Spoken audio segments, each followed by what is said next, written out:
সকাল সকাল কি সুন্দর বৃষ্টি হচ্ছে দেখো, গরমের হাত থেকে একটু স্বস্তি। কিন্তু আজ যে ভীষণ দায়িত্বের একটা কাজ আছে, আজ যে বেরোতেই হবে বাড়ির থেকে যে করেই হোক। তার কারণ আজকে ভোট।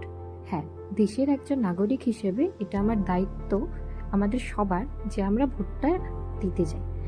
তো বৃষ্টিটা কমার পর এত রোদ দিয়েছিল যে গাদা গুচ্ছের সানস্ক্রিন মেখে আমাকে বেরিয়ে যেতে হয়েছিল। বাবা আমাকে নিতে এসেছিল বাড়ি থেকে, আমাকে আর ভাইকে নিয়ে বাবা চলে যাচ্ছে। এই জায়গাটাতে আমাদের ভোটটা হয়, আমি জায়গার নামটা মেনশন করছি না, তোমরা হয়তো অনেকেই জানো।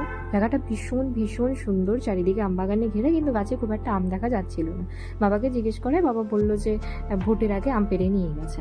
তো এই যে আমার ভোটটা দেওয়া এখানে হয়ে গেছে, আর যাওয়ার পথে না চোখে কিছু ফুল পড়েছিল যেগুলো ভীষণ সুন্দর। তো আসার সময় বায়না করাতে ভাই আমাকে একটা পেড়ে দিল। তোমাদেরও একটু দেখাচ্ছি, দেখো ফুলটা কি সুন্দর। এই ফুলটার নাম আমার জানা নেই, তোমরা কেউ জানলে আমায় কমেন্ট করে জানিও না কি ফুলটার নাম। আর হ্যাঁ, জানো তো কিছু আমও পেয়েছিলাম আসার সময়, বেশ কিছু পাকা ছিল, ঘরে একদিন রাখাতে পুরোই পেকে গেছিলো। এই দেখো কি সুন্দর রং, ভীষণ মিষ্টি ছিল খেতে জানো। ভিডিওটা যাদের ভালো লাগলো প্লিজ কমেন্ট করো, আমায় কমেন্টে জানিও, লাইক করো, আর যারা এখনও নতুন তারা সাবস্ক্রাইবটা করে ফেলো চটপট। আরও ভিডিও